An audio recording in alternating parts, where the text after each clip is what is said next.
Hello बच्चों, मैं शैलेंद्र कुमावत स्वागत करता हूं आपका आपकी अपनी coaching classes SK Kumawat coaching classes में। आज हम पढ़ने वाले हैं साझेदारी फर्मों के पुनर्गठन से क्या आशय है, वो उसकी क्या क्या दशाएं होती है, उसमें अपन कौन कौन से खाते खोलते हैं, उनके बारे में आज हम पढ़ेंगे। ठीक है, आइए बच्चे देखते हैं हम, है ना।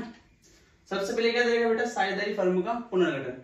पुनर्गठन का मतलब क्या होता है? तो पुनर्गठन का मतलब होता है जब भी अपन साझेदारी करते हैं उस वक्त अपन क्या करते हैं, अनुबंध बनाते हैं। क्या बनाते हैं? अनुबंध बनाते हैं। उस अनुबंध में किसी भी प्रकार का कोई परिवर्तन आ जाता है। परिवर्तन मतलब कि मान लो कि पहले 2 पार्टनर थे, अब 3 पार्टनर हो गए, है ना। मान लो कि पहले 2 पार्टनर थे, अब कितने पार्टनर हो गए?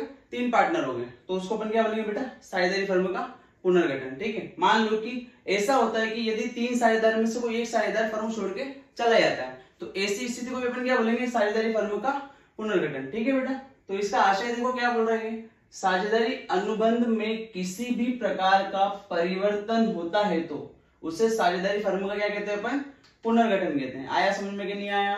ठीक है, उसके बाद में इसकी कुछ दशाएं होती है, कुछ कंडीशन होती है, जिनके आधार पर क्या होता है बेटा, साझेदारी फर्म का पुनर्गठन होता है। अब वो दशाएं कौन कौन सी है, तो वो दशाएं अपने सामने दे रखी है। यदि ये कारण होंगे तभी जाके साझेदारी फर्म का पुनर्गठन होगा, अन्यथा नहीं होगा। ठीक है, आया समझ में कि नहीं आया? सबसे पहला कारण क्या देखा है, लाभ हानि अनुपात में परिवर्तन। यदि पुराने साझेदार जो भी प्रॉफिट या लॉस बांट रहे हैं, जिस अनुपात में बांट रहे हैं, यदि उनमें अपन क्या करते हैं, चेंज करते हैं। मान लो कि पहले वो बराबर बराबर बांट रहे थे, अब एक पार्टनर ने बोल दिया कि मुझे लाभ ज्यादा चाहिए। ठीक है, तो ऐसी स्थिति में अपन क्या करेंगे, जो पुराना अनुबंध है उसको अपन क्या करेंगे, कैंसिल कर देंगे और नया अनुबंध बना देंगे। ठीक है, उसको अपन क्या बोलेंगे, साझेदारी फर्म का पुनर्गठन। ठीक है, पहली दशा आगे समझ में सबको। दूसरी कंडीशन क्या है, नए साझेदार का फर्मों में प्रवेश। आप मान लो कि 2 पार्टनर हो बिजनेस के अंदर और एक नया पार्टनर और ऐड होना चाहता है, तो ऐसी स्थिति में अपने को क्या करना पड़ेगा, पुराना जो अपना एग्रीमेंट है, पुराना जो अपना अनुबंध है, उसको अपने को कैंसिल करना पड़ेगा और नया अनुबंध बनाना पड़ेगा।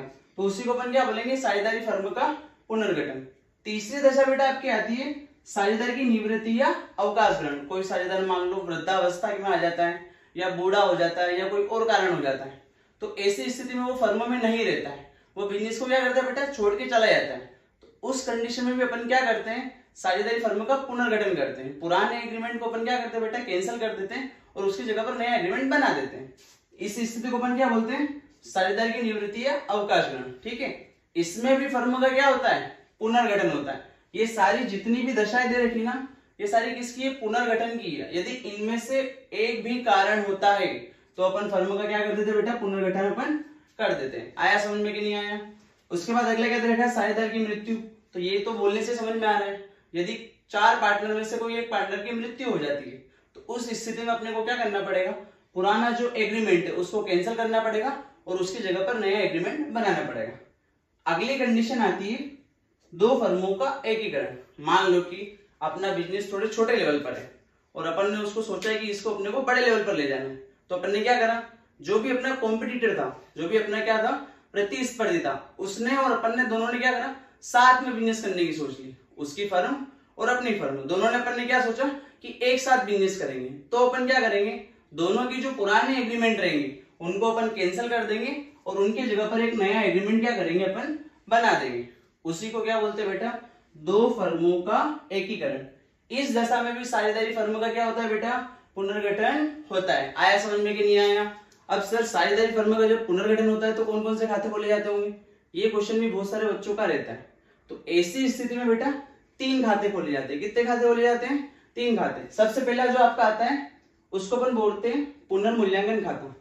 ये खाता क्या करता है, तो ये खाता संपत्ति व दायित्व, इनकी वैल्यू में कितना परिवर्तन आया। मान लो कि पहले आपकी संपत्ति 1 करोड़ की थी, अब कितने की हो गई, ज्यादा की हुई या कम की हुई, तो वो सारी चीजें कैलकुलेशन करने के लिए अपन इस खाते का प्रयोग करते हैं। दूसरा खाता आपका आता है बेटा पूंजी खाता। तो पूंजी खाते के अंदर अपन क्या करते हैं, साझेदारों को कितना लाभ हानि देना है, कितना कितना उनका प्रॉफिट हुआ है, वो सारी चीजें अपन इनके अंदर क्या करते हैं बेटा, लिखते हैं और इस खाते को बंद करते हैं। इसलिए इसको अपन क्या बोलते हैं, पूंजी खाता।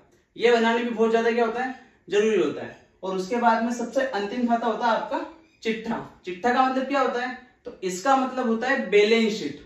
आपने देखा होगा कॉमर्स के अंदर बैलेंस शीट बहुत ही ज्यादा इंपॉर्टेंट होती है। यदि इसका योग बराबर नहीं आता है। इसमें दो पक्ष होते हैं, एक तो होता है संपत्ति पक्ष, दूसरा आपका होता है दायित्व पक्ष। इन दोनों का टोटल मिलाना बहुत ही ज्यादा जरूरी होता है, ठीक है। वो टोटल यदि मिल जाता है तो अपन क्या मानते हैं कि ये क्वेश्चन बिल्कुल सही है, ठीक है बेटा। आया समझ में कि नहीं आया? तो साझेदारी फर्मों के पुनर्गठन में कितने खाते खोले जाते हैं? 3 खाते खोले जाते हैं। सबसे पहले आता है पुनर्मूल्यांकन खाता, उसके बाद में पूंजी खाता, उसके बाद में चिट्ठा। आया कि नहीं आया समझ में? ठीक है।